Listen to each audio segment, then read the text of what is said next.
nous pouvons vous entretenir.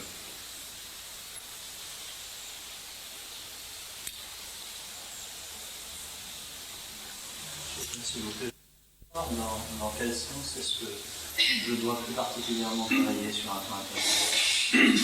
Plus particulièrement Travailler sur un plan intérieur de votre point de vue.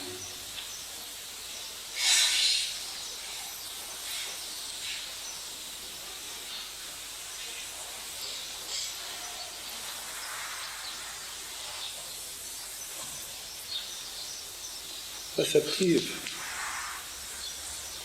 dans la journée, après certains actes et avant certains actes.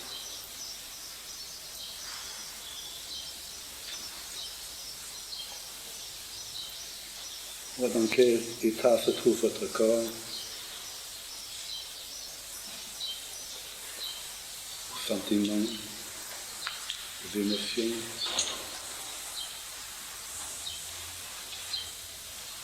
Les énergies sont dirigées vers un but, vers un résultat. Sont-ils le repos? Tout cela vous informe un peu comment ça se passe sur ce plan psychosomatique, sans vouloir en tirer un profit.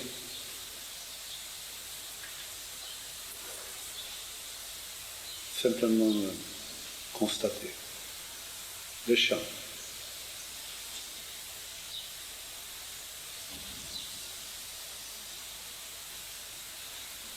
Du moment que vous constatez uniquement, votre attention va s'épanouir, ne plus dirigée.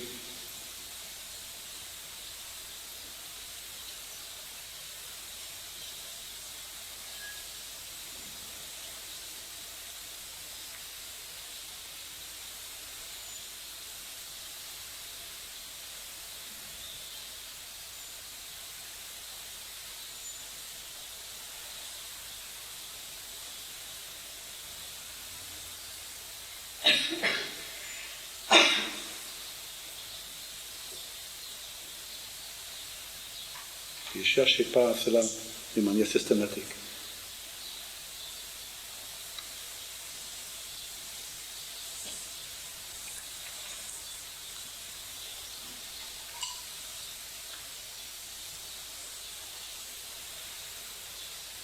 Laissez venir sans que ça devienne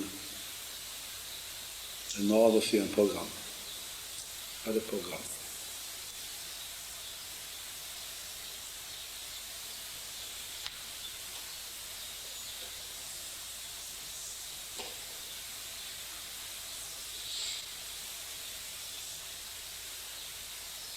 S'il vous plaît, dans ma vie de tous les jours, je constate, enfin encore heureux quand je constate, que toutes mes pensées, toutes mes paroles, Toutes les paroles, oui, toutes mes actions sont sous-tendues par la recherche du plaisir et la fuite de la souffrance, par le besoin d'aimer et de me faire aimer. Bon, rien de plus banal en soi, me direz-vous. Mais là où je veux en venir, et c'est un peu ma question, c'est quand je veux vivre dans ce que vous appelez l'intimité avec moi-même, je me demande si à ce moment-là, ce n'est pas la même chose que je recherche, c'est-à-dire que, si je peux m'exprimer ainsi, si au lieu de vouloir me faire aimer par les autres, je ne cherche pas à me faire aimer par moi-même. Alors si j'aimerais que vous m'aidiez à débroussailler un peu le terrain pour savoir exactement comment je dois vivre cette intimité avec moi-même. il faut avant tout aimer vous-même. tout votre terrain, tout ce qui se présente à vous. Vous devez l'aimer, parce que lorsque vous l'aimez, il y a compréhension. Lorsque vous l'aimez, il n'y a pas de résistance, il n'y a pas de refus, il n'y a pas de compensation. Vous l'aimez.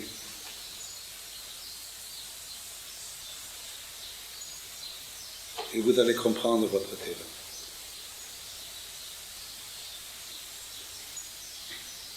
À comprendre par un raisonnement, mais de comprendre son existence.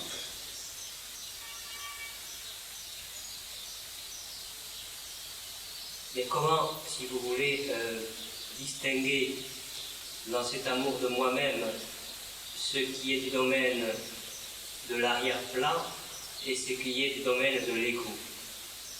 Mais l'amour fait partie de l'arrière-plan. Il n'y a pas d'ego dans l'amour. Si vous aimez votre terrain psychosomatique, vous l'acceptez,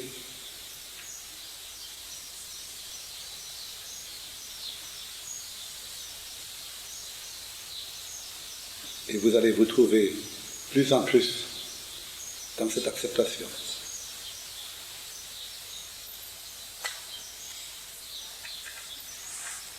L'accepter va se transformer dû à cette acceptation. C'est uniquement par l'amour, par l'acceptation, que ce que vous acceptez peut se transformer. Autrement, il n'y a pas de transformation possible. Parce qu'autrement, il y a un transformateur. Un transformateur ne peut jamais transformer. Il peut changer, mais ce n'est pas une transformation. La transformation se fait lorsqu'il n'y a pas de transformateur. Il n'y a qu'un regard, il n'y a qu'à écouter, il n'y a qu'à aimer. Le terrain va changer parce qu'il y a compréhension du terrain, mais ce n'est pas vous qui changez le terrain. Le terrain change. Et vous allez vous trouver un jour dans sa regard, dans l'amour, dans cette acceptation. Mais comprenez bien le mécanisme.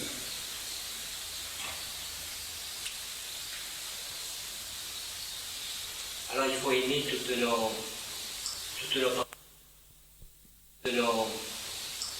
pensées, toutes nos actions. Absolument. Qui ne sont que des réflexes conditionnés. Interprétez pas. C'est l'état. Ça fait les choses.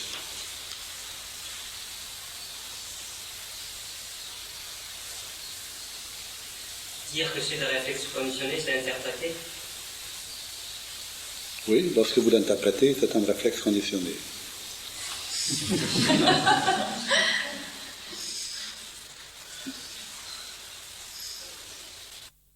Et lorsque vous aimez votre terrain somatique, sentez aussi comment vous vous trouvez en rapport avec ce terrain. Vous allez vous sentir dans une position très libre. Parce que ce que vous aimez, ce que vous acceptez pour en vivre. Parce que tout ce que vous acceptez se réfère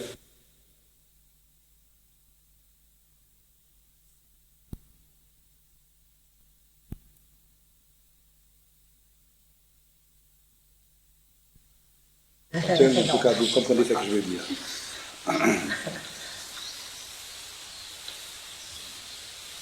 Dans l'acceptation, il y a simplement fonction. Tandis que dans un acceptateur, il y a intention. En fait, je peux être acceptateur et voir que je suis acceptateur. Oui. Oui. Dans ce cas-là, l'acceptateur s'effacera immédiatement. Parce que l'acceptateur est un objet aussi. Il y a des intentions. Un objet mental aussi. Cet acceptateur, il n'a pas envie de mourir, simplement. Et voilà, l'acceptateur, c'est exactement M. Durand. Même chose. M. Durand, l'acceptateur, la même chose. Monsieur Claire, quand on a tendance à faire des processus de dévalorisation vis-à-vis de soi-même et qu'on ne s'aime pas, comment est-ce qu'on apprend à s'aimer? Voyez ce que vous n'aimez pas, ce que vous n'aimez pas. Pourquoi vous n'aimez pas? Parce que vous vous comparez avec votre voisin, avec l'idéal. Ça, c'est dans les choses hypothétiques. Vous devez faire connaissance avec votre terrain. Il faut l'aimer. C'est uniquement lorsque vous pouvez aimer votre propre terrain, vous pouvez aussi aimer l'autre. Autrement, si vous restez dans le même, c'est des idées. Mais dans l'action même, sur le champ même, il faut voir comment vous vous sentez. Donc, il faut apprendre à aimer, à aimer ce qu'on aime pas. Oui, oui.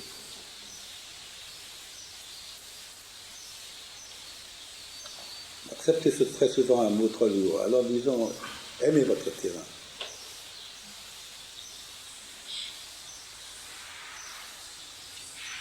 Monsieur Claire, j'ai beaucoup de difficultés à vivre avec moi-même. Oui, je veux bien rentrer dans vos questions. Non, mais je Et lorsqu'il y a une question que vous posez, et lorsqu'il y a une réponse, avec la question, et ne pas évidemment interrompre parce que monsieur a besoin aussi d'assimiler, de digérer.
Je cherche souvent de résumer votre enseignement pour mieux le recevoir. Pour vous l'approprier. Votre enseignement. Pour vous l'approprier. C'est le rien faire, regarder avec amour. C'est juste?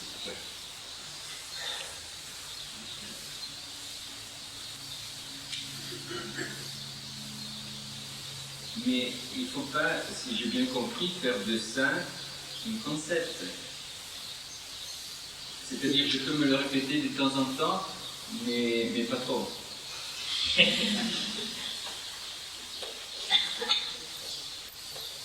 Dans votre conditionnement, je dirais, méfiez-vous du contrôleur, de vous la contrôler. Parce que le contrôleur fait partie du terrain, ce qu'il y a à contrôler. Alors vous restez dans un cercle vicieux.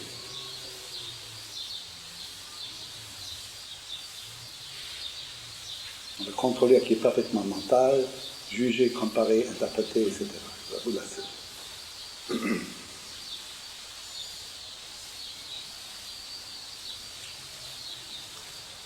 Est-ce que ça veut dire qu'il ne faut pas trop se rappeler de ce que je viens de vous dire, bien faire, parce que des fois je me vois ailleurs, et alors je me souviens.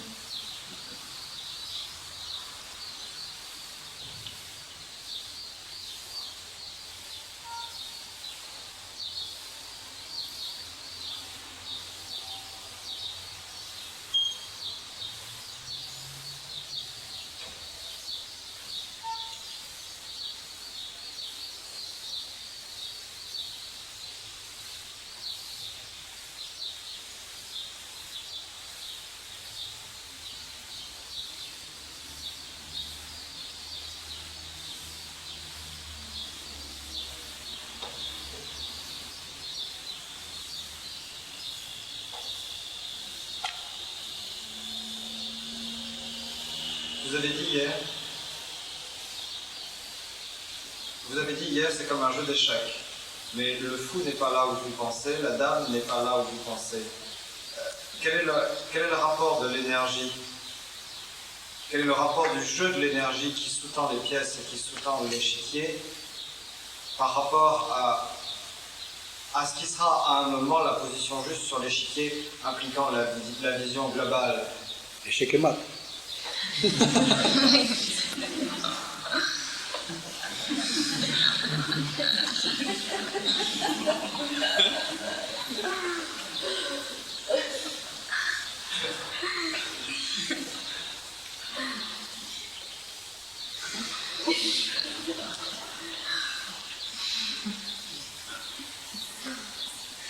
Vous avez toute l'après-midi pour réfléchir.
Comment puis-je récupérer un bon sommeil alors que j'ai pris pendant longtemps des tranquillisants et des somnifères? Alors, ça m'embête beaucoup parce que c'est très difficile à me réveiller le matin. Au niveau de la présence, non, là, je suis absente et puis je manque d'énergie.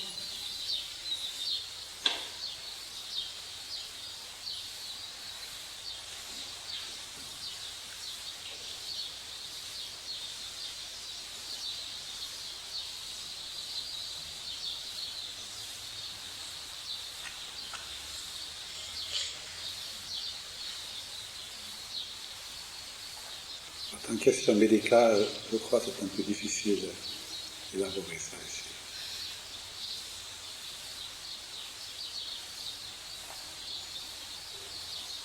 De toute façon, il faut vous libérer des tranquillisants.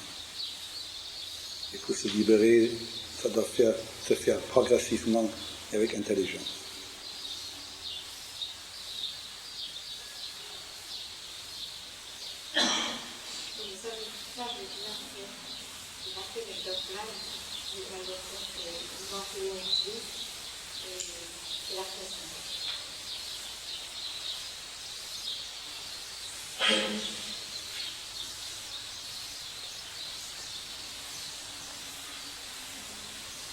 Lorsque les activités dans la journée se font avec un peu plus de détente,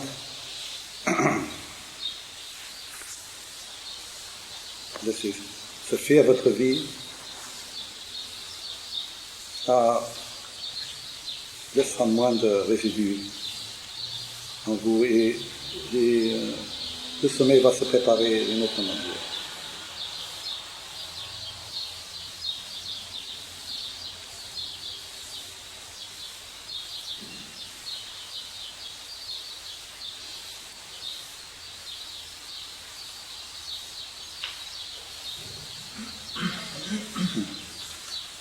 C'est la joie qui nous rend amoureux. Je m'en pardonne. C'est la joie qui nous rend amoureux. Oui. C'est ça.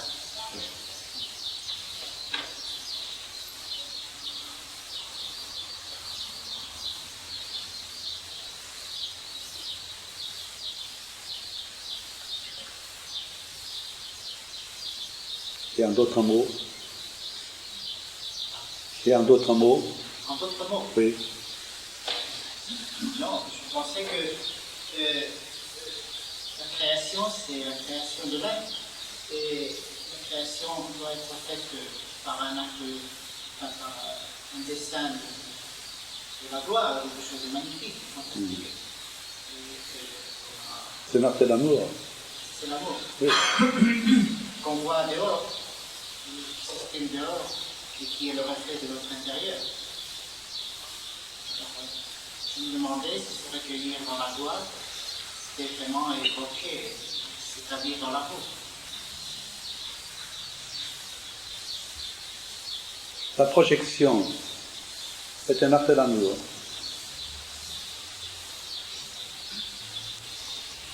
Toute action en vous, toute projection est un acte d'amour. C'est un acte de remerciement.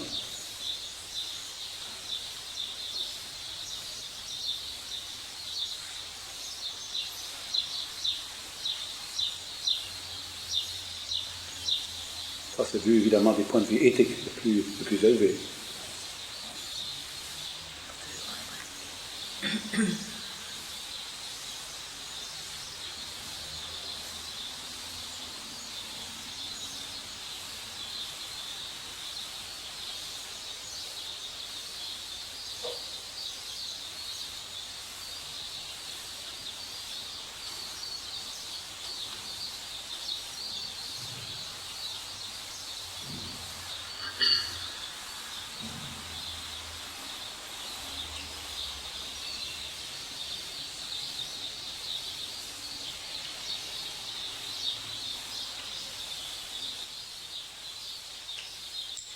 Je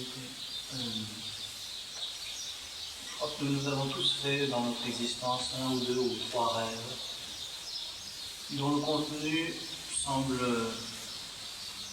marquer quelque chose d'important dans une existence. Est-ce que ces rêves qui ont un puissant pouvoir d'évocation à l'intérieur de soi, est-ce que ces rêves doivent-ils être considérés comme les autres rêves, c'est-à-dire comme de simples créations mentales, ou est-ce qu'ils ont une signification particulière? En général, les rêves sont des résidus de l'état de veille.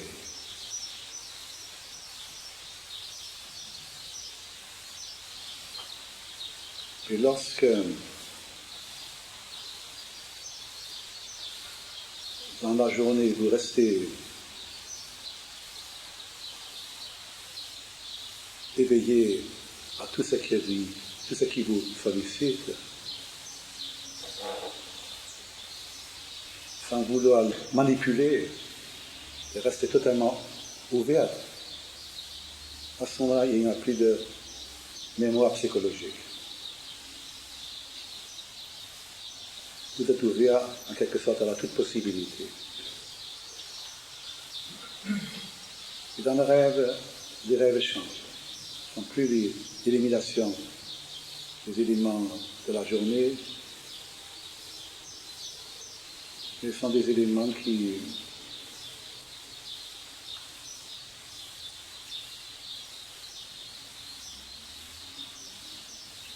se présentent très souvent dans une parfaite simultanéité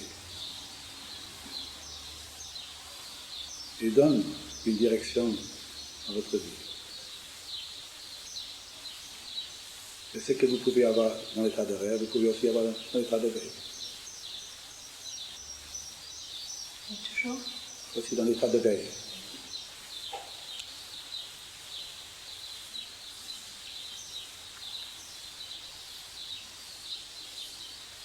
Si on pourrait parler d'extérieur et intérieur, l'état de rêve se fait dans une représentation intérieure et l'état de veille, une représentation extérieure. Dans l'état de veille, l'état de rêve, c'est exactement la même chose.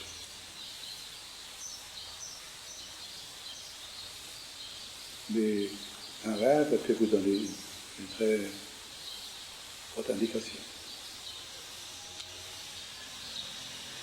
Vous pouvez être éveillé dans votre vraie nature en état de rêve.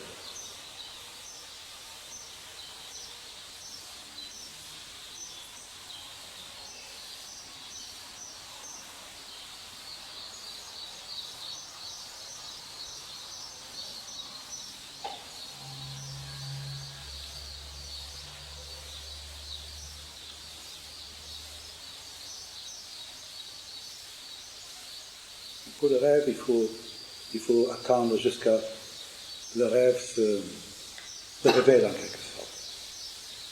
Vous ne pouvez pas interpréter le rêve avec l'état de veille, avec les éléments de l'état de veille. Donc, il faut vivre avec votre rêve sans vouloir l'interpréter. C'est quand même un peu comme des symboles, comme des mythes. Il faut être à l'attente, attendre.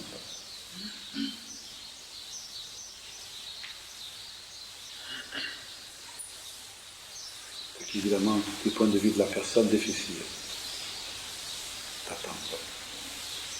Parce que dans une attente, elle n'a plus d'existence.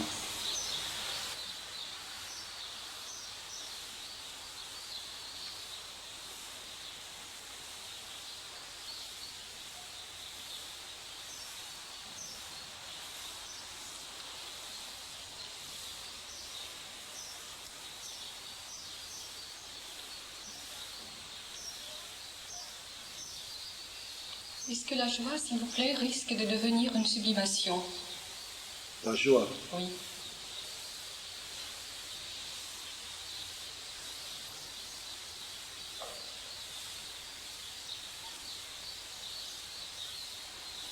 La joie provoquée par une circonstance, par un objet, la joie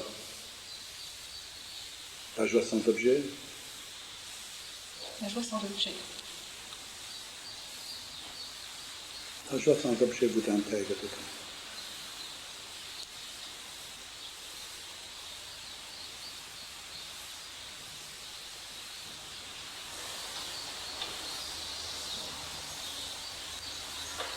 C'est une joie qui est éprouvée comme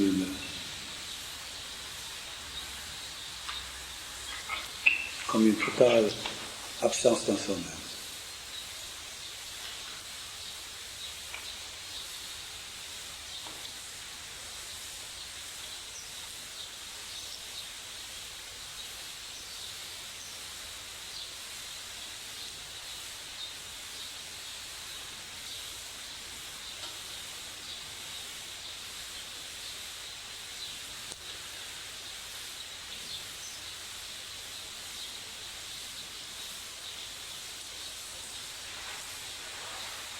Il faut se laisser prendre par se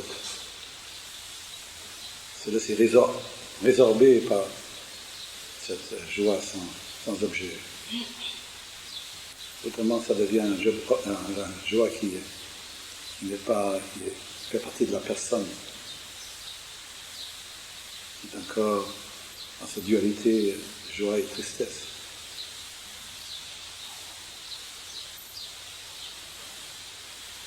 C'est une coutume suffisante.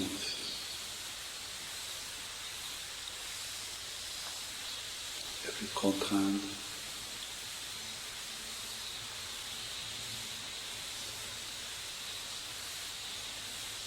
Cette joie sans objet est totalement libre de tout opposé.